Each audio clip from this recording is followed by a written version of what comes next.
রঙে রঙিন উৎসব প্রিয় মানুষ। বর্ষবরণ আনন্দ শোভাযাত্রায় প্রাণের উচ্ছ্বাস। প্রথমবার ২৮ জাতিগোষ্ঠীর অংশগ্রহণ, ফ্যাসিবাদ মুক্ত দেশ গড়ার প্রত্যয়। শুভেচ্ছা। এটা আসলে ধর্ম বর্ণ নির্বিশেষে আপামর জনতার উৎসব। এটা আমাদের সারা বছরই আমাদের সংস্কৃতি পালন করা হচ্ছে। খুবই সুন্দর কাজ করতেছিস। I feel it's amazing. I love the colors. বর্ষবিদায় এবং বর্ষবরণ এই দুইটাই তো এই বাংলাদেশের সব জনগোষ্ঠীর উৎসব।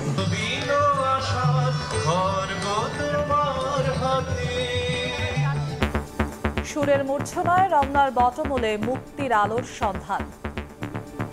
এখানে অনুষ্ঠানটা অনেক ভালো লাগে, তাই জন্য আমরা এখানে প্রতি বছর আসি। এটা তো আসলে আমাদের প্রাণের উৎসব। যত ধরনের দুর্নীতি, যত প্রবলেম আছে সবকিছু দূর হয়ে যায়। দেশের থেকে যত অশুভ জরা দূর হয়। দেখছিলেন প্রধান শিরোনাম। রাত ১১টার সময় সঙ্গে আছি আমি জিন্নাত আরা যশোয়া। এবার অন্যান্য শীর্ষ সংবাদ। মনোমুগ্ধকর ড্রোন শোতে জুলাই গণ অভ্যুত্থানের প্রতিচ্ছবি। এক নজর দেখতে মানিক মিয়ায় জনসমুদ্র। নতুনের আবাহনে মাতোয়ারা বাঙালি, জেলায় জেলায় বাহারি আয়োজনে উচ্ছ্বাস। নতুন বছরে ঐক্যের মাধ্যমে সব সমস্যা সমাধানের আশা মির্জা ফখরুলের। আওয়ামী লীগের রাজনীতির মৃত্যু হয়েছে ঢাকায়, দাফন দিল্লিতে, বললেন সালাউদ্দিন।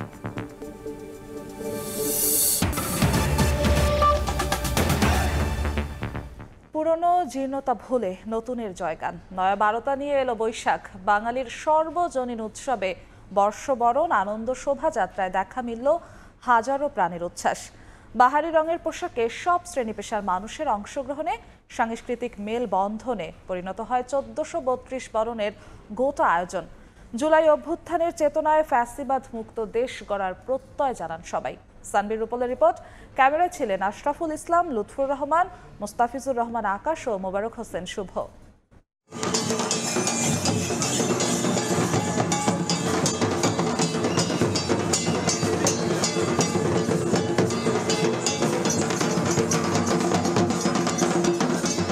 নতুন আশা নিয়ে আবারও এসেছে নতুন বছর। পুরানো জরা জীর্ণ আর দুঃখ গ্লানি পেছনে ফেলে বৈশাখকে বরণ করে নিতে বরাবরের মতো ঢাকা বিশ্ববিদ্যালয়ের চারুকলা থেকে সকাল ৯টায় বের হয় ঐতিহ্যবাহী বর্ষবরণ আনন্দ শোভাযাত্রা। স্বৈরাচারের মুখাকৃতির মোটিভ জানান দিচ্ছিল জুলাই অভ্যুত্থানের চেতনায় ফ্যাসিস্ট বিলোপের প্রত্যয়। ছিল শহীদ মীর মাহফুজুর রহমান মুগ্ধের পানি লাগবে পানি থিমের বড় একটি পানির বোতলও। এছাড়াও গাজায় ইসরায়েলি গণহত্যার প্রতিবাদে তরমুজ, শান্তির প্রতীক পায়রাসহ ৭টি বড় মোটিভ, ৭টি মাঝারি এবং আরও ৭টি ছোট মোটিভ নিয়ে ধীরে ধীরে এগিয়ে চলে আনন্দযাত্রা। সুলতানি ও মুঘল আমলের মুখোশ, রঙিন চরকি, তালপাতার সেফাই, পটচিত্র এবং অন্যান্য শৈল্পিক উপস্থাপনায় রঙিন করেছে আনন্দ শোভাযাত্রাকে। ঢোল ঢাকের তালে নেচে গেয়ে বর্ণিল এই যাত্রায় শিক্ষক শিক্ষার্থীদের সঙ্গে অংশ নেন সব শ্রেণী পেশার মানুষ। ভালো থাকি, ভালো রাখি, চর্চা করি সবাই, সংস্কারের রক্ত যেন না যায় কারো বৃথায়। সবাইকে পয়লা বৈশাখের শুভেচ্ছা। অনেক ভালো লাগছে, সারা বছর অপেক্ষা থেকে কবে নববর্ষ হবে। শুধু বাংলাদেশি নন, ভিনদেশিরাও যোগ দেন এই বর্ষবরণ আয়োজনে। মানুষের এমন মিলন মেলা দেখে অভিভূত তারা। অনেক সুন্দর আর্ট, অনেক লোক খুবই সুন্দর কাজ করতেছিস। I feel it's amazing. I love the colors, all the decoration, and people seem to be very excited as well. এই উৎসবটা আমার বিশেষভাবে প্রিয়, কারণ এটা আসলে ধর্ম বর্ণ নির্বিশেষে আপামর জনতার উৎসব।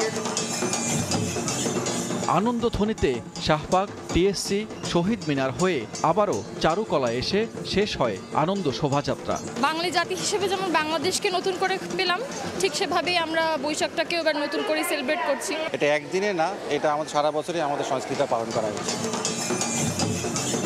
অনেক বাধা বিপত্তি পেরিয়ে আয়োজন সফল বলে মনে করছেন আয়োজক এবং বিশিষ্ট জনেরা। যে তথাকথিত বাঙালি সংস্কৃতির নামে যে ফ্যাসিস্ট শক্তি গড়ে উঠেছিল, তাকে সাংস্কৃতিকভাবে প্রতিরোধ করতে হবে। বর্ষবিদায় এবং বর্ষবরণ এই দুইটাই তো এই বাংলাদেশের সব জনগোষ্ঠীর উৎসব।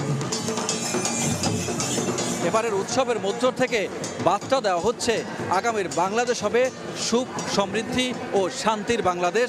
বাংলাদেশ হবে একটি অসাম্প্রদায়িক বাংলাদেশ। সানবির রূপল, সময় সংবাদ, ঢাকা। ঐতিহ্যের ধারায় সুর, কাব্য আর কথামালায় স্বাগত জানানো হলো বাংলা নতুন বছর 1432। ভোরের আলো ফুটতেই ছায়ানটের আনুষ্ঠানিকতায় রমনার বটমূলে রাগ সঙ্গীত আর সুর লহরীতে বরণ করা হয় নতুন সূর্য। 58তম অনুষ্ঠানের মূল বার্তা আমার মুক্তি আলোয় আলোয়। নতুন বছরে ফুটে ওঠে ধর্ম জাতির বিভাজন ভাঙার আশা। ওমর ফারুক ও সালাউদ্দিন লিয়ার ছবিতে ফারুক ভূঁইয়া রবিনের রিপোর্ট। তোমারি চরণ তলে দিও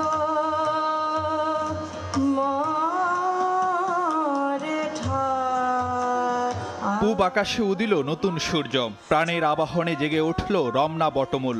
সম্মিলিত কণ্ঠে স্বাগত জানানো হলো নতুন বছর 1432 বঙ্গাব্দ।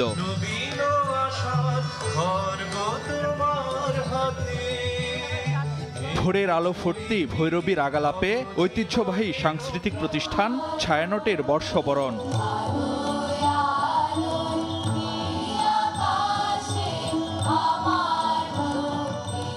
এরপর বিশ্বকবি রবীন্দ্রনাথ দিয়ে শুরু, একে একে বিদ্রোহী নজরুল, দ্বিজেন্দ্রলাল, লালন ও আবহমান বাংলার বহুধারার সুর, কাব্য পংক্তি আর কথামালায় বিমোহিত হাজারো মানুষ। বাঙালির প্রভাতী আয়োজনে মোহাবিষ্ট হন ভিনদেশিরাও। আমি অস্ট্রেলিয়া থেকে আসছি, আমার ভালো লাগছে এখানে। It's actually kind of wonderful, getting engrossed with the culture. Beautiful music that really touches my heart. নতুন বছরে আপামর মানুষের চাওয়া বেঁচে থাকুক বাঙালিয়ানা, বিভেদ বৈষম্য অশান্তি নয়, দৃঢ় হোক শান্তি সম্প্রীতির বন্ধন। হিন্দু, মুসলমান, বৌদ্ধ, খ্রিস্টান সকলের সম্মিলিত একটা দেশ হোক। দেশের উত্তরোত্তর উন্নতি হোক এই নতুন বর্ষে, এবং দেশের থেকে যত অশুভ জরা দূর হোক। ধর্মের নামে, গোত্রের নামে ওরা আমাকেই হত্যা করে বারবার। বাঙালির বর্ষবরণে কবিতা আর কথামালায় বিশ্বের নিপীড়িত মানুষের পাশে দাঁড়ানোর বার্তা। ফিলিস্তিনিদের প্রতি সংহতি আর গাজায় শহীদদের স্মরণেই পালন করা হয় 1 মিনিট নীরবতা। সঞ্জিতাহীন মঞ্চে নববর্ষের কথনে ছায়ানট নির্বাহী সভাপতির প্রত্যাশা, সর্বজনের দেশে ভাঙবে ধর্ম জাতিবৃত্তের বিভাজন, গড়ে উঠবে উদার সম্প্রীতির সহিষ্ণু সমাজ। বর্ষবরণের প্রভাতী আয়োজনে সুর আর কথামালায় সম্মিলিত কণ্ঠে অনুরণিত হলো অসত্য অসুন্দর আধার তাড়িয়ে সত্য সুন্দর আর আলোয় আলোয় ভরে উঠুক এদেশ এ ধরণী। সবশেষে সম্মিলিত কণ্ঠে বেজে ওঠে প্রাণের জাতীয় সঙ্গীত। সমাপ্তি ঘটে 2 ঘণ্টাব্যাপী বর্ষবরণ অনুষ্ঠানের। ফারুক ভূঁইয়া, রবিন, সময় সংবাদ, ঢাকা। বাংলা নববর্ষ উদযাপনে রাজধানীর মানিক মিয়া অ্যাভিনিউতে মনোমুগ্ধকর ড্রোন শোর আয়োজন করা হয়।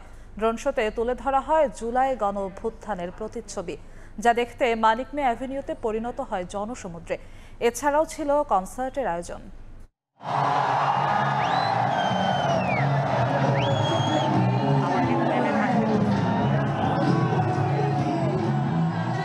আকাশে বুক চিতিয়ে দাঁড়িয়ে জুলাই আন্দোলনের প্রথম শহীদ আবু সাইদ, পানির বোতল হাতে দাঁড়িয়ে মুগ্ধ।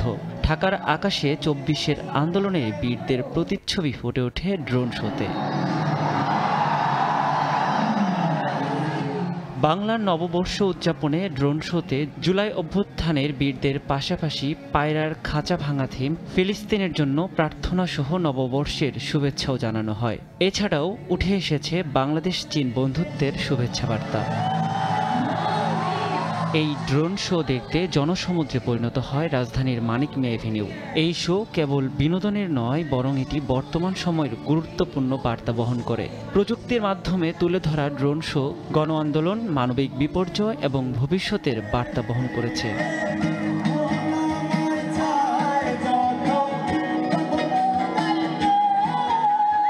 বিকেল 3টা থেকেই শুরু হয় গানের আসর। বৈশাখী কনসার্টে দেশের জনপ্রিয় বিভিন্ন ব্যান্ড দলের পাশাপাশি অংশ নেন ক্ষুদ্র নৃগোষ্ঠীর বিভিন্ন গানের দল। বাঙালির প্রাণের উৎসব নববর্ষ বরণের এমন আয়োজনে মুগ্ধ সাধারণ মানুষ। নিয়াজ শুভ, সময় সংবাদ, ঢাকা। অতীতের সব জঞ্জাল সরিয়ে নতুন বছরে আলোচনা ও ঐক্যের মাধ্যমে নির্বাচনের রোডম্যাপ সহ সব সমস্যা সমাধান হবে বলে আশা বিএনপি মহাসচিব মির্জা ফখরুল ইসলাম আলমগীরের। সিঙ্গাপুর থেকে চিকিৎসা শেষে ফিরে সন্ধ্যায় বিমানবন্দরে কথা বলেন তিনি। এদিকে বিএনপি নেতারা বলেন, আওয়ামী লীগের রাজনীতির মৃত্যু হয়েছে ঢাকায় আর দাফন হয়েছে দিল্লিতে। নববর্ষের প্রথম দিন সোমবার সন্ধ্যায় সিঙ্গাপুর থেকে চিকিৎসা শেষে দেশে ফেরেন বিএনপি মহাসচিব মির্জা ফখরুল ইসলাম আলমগীর। এই সময় বিমানবন্দরে নেমে দেশের জনগণকে বৈশাখের শুভেচ্ছা জানিয়ে মির্জা ফখরুল বলেন, অতীতের সব জঞ্জাল সরিয়ে বৈশাখ এক নতুন বাংলাদেশ তৈরি করবে। সেই সঙ্গে আলোচনা ও ঐক্যের মাধ্যমে নির্বাচনের রোডম্যাপ সহ সব সমস্যা সমাধান করা সম্ভব বলেও মন্তব্য করেন তিনি। আলোচনার মধ্য দিয়ে, ঐক্যের মধ্য দিয়ে আমরা একটা নতুন বাংলাদেশ তৈরি করতে চাই।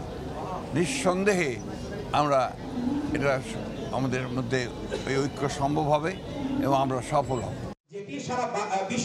এর আগে সকালে রাজধানীর সংস্কৃতি বিকাশ কেন্দ্রে সতীর্থ স্বজন আয়োজিত আলোচনা ও সাংস্কৃতিক অনুষ্ঠানে বিএনপির যুগ্ম মহাসচিব রুহুল কবির রিজভী বলেন, বিগত সময়ে মঙ্গল শোভাযাত্রার নামে ভিনদেশি সংস্কৃতি চাপিয়ে দেয়া হয়েছিল। 15 বছর 16 বছর অত্যন্ত পরিকল্পিতভাবে একটি বিদেশি সংস্কৃতির উপাদানগুলি আমাদের উপর চাপিয়ে দেওয়ার চেষ্টা করা হয়েছে। 5ই আগস্টের আন্দোলনের যে সফলতা, এটা ছিল আমাদের পদানত করে রাখার যে সাংস্কৃতিক অর্থনৈতিক যে আধিপত্যবাদী যে চক্রান্ত, সেটার বিরুদ্ধেও কিন্তু এই লড়াইয়ে বিজয়ী হওয়া। এদিন বিকেলে রমনার বটমূলে জাসাস বৈশাখী সাংস্কৃতিক অনুষ্ঠানে বিএনপির স্থায়ী কমিটির সদস্য সালাউদ্দিন আহমেদ বলেন, ছাত্র জনতার গণ অভ্যুত্থানে আওয়ামী লীগের রাজনীতির মৃত্যু হয়েছে ঢাকায়, দাফন হয়েছে দিল্লিতে। বাংলাদেশ থেকে ফ্যাসিস্ট হাসিনা পালিয়েছে, আওয়ামী রাজনীতির মৃত্যু ঢাকায়, দাফন হয়েছে দিল্লিতে। বাংলাদেশের হাজার বছরের আবহমান কালের লালিত যে সংস্কৃতি, পালিত যে সংস্কৃতি, সেই সংস্কৃতির বৃহত্তর জনগোষ্ঠীর সংস্কৃতি। এছাড়াও বাঙালি সংস্কৃতিকে ধারণ করে ভারতীয় সংস্কৃতি বর্জনের আহ্বান জানান বিএনপি নেতারা। কেন্দ্র পর্যন্ত। মাইমুনা হায়দার চৌধুরী, সময় সংবাদ, ঢাকা। জাতীয় নাগরিক পার্টির আহ্বায়ক নাহিদ ইসলাম বলেছেন, দেশের মানুষ দ্রুত সময়ের মধ্যে গণহত্যার বিচার ও সংস্কার দেখতে চায়। রাজধানীর ইস্কাটনে এনসিপির বৈশাখের অনুষ্ঠানে তিনি আরো বলেন, জুলাই আন্দোলন ব্যক্তি নয়, রাষ্ট্রের পরিবর্তনের জন্য হয়েছে। বর্ষবরণের সংস্কৃতিকে বিগত সরকার দলীয় হাতিয়ারে পরিণত করেছিল দাবি করে আগামীতে পহেলা বৈশাখ আরও বড় পরিসরে পালনেরও আশা প্রকাশ করেন তিনি। এ সময় এনসিপির সদস্য সচিব আখতার হোসেন বলেন, রাষ্ট্রের যে সংস্কার প্রয়োজন তা অন্তর্বর্তী সরকার করবে, এরপর যারা ক্ষমতায় আসবে তারা এই সংস্কার চালিয়ে নেবেন।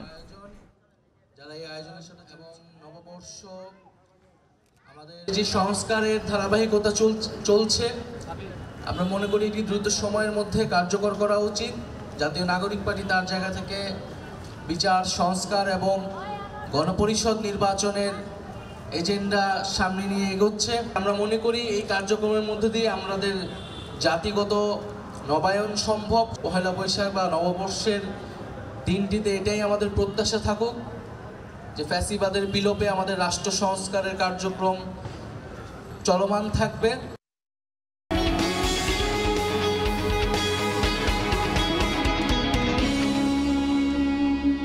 প্রয়োজন মতো সঠিক সময়ে ঋণ না পাওয়ার চ্যালেঞ্জ ক্ষুদ্র উদ্যোক্তাদের বড় হতে দিচ্ছে না।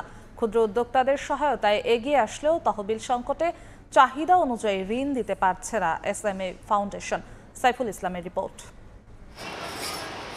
5 বছর আগে টিউশনির 12,000 টাকা জমিয়ে প্রসাধনী পণ্যের ব্যবসা শুরু করেন আদিবা। পরিসর বাড়াতে চাইলেও প্রয়োজনীয় ঋণ না পাওয়ায় ভেস্তে যায় সেই পরিকল্পনা। 5 লাখ টাকা আছে, এটা আমাকে দেখাতে হবে, তারপরে তারা আমাকে 2 লাখ টাকা দিয়ে হেল্প করবে। এবারে এসএমই ঋণের নতুন নীতিমালায় অগ্রাধিকার পেয়েছেন নারীরা। পুঁজি দিচ্ছে স্বল্প ঋণে বা অনেক বেশি মেয়াদ, এই ধরনের কিছু একটা করলে অনেক মানুষ সাহস পাবে সামনে আগায় আসার জন্য। নতুন নীতিমালা কাগজ কলমে সীমাবদ্ধ না রেখে বাস্তবায়নের উপর জোর দিয়েছে নারী উদ্যোক্তাদের সংগঠন ওয়েব। ব্যাংকরা খুবই রিল্যাক্টেন্ট যে এই ক্ষুদ্র নারীদেরকে লোন দেওয়ার জন্য। এসএমই ফাউন্ডেশন বলছে তহবিল বাড়ানো গেলে আরো উদ্যোক্তা তৈরি করা সম্ভব। মানসিকতা পরিবর্তন করতে হবে, তাদেরকে বিশ্বাস করতে হবে। তারা ঋণ না পেলে স্বাভাবিকভাবেই তারা এই পুঁজির অভাবে তার এই ব্যবসায়িক কর্মকাণ্ড পরিচালনা করতে পারবে না। নারী পুরুষ অনেকে হয়ে উঠেছেন উদ্যোক্তা। তাদের সহায়তায় নানা রকম অর্থায়নের সুযোগ থাকলেও তা এখন বাস্তবায়নে ধীরগতি। নতুন যে নীতিমালা প্রণয়ন করা হয়েছে সেটি বা কতটুকু বিনিয়োগ বান্ধব তা দেখা এখন সময়ের অপেক্ষা। সাইফুল ইসলাম, সময় সংবাদ, ঢাকা।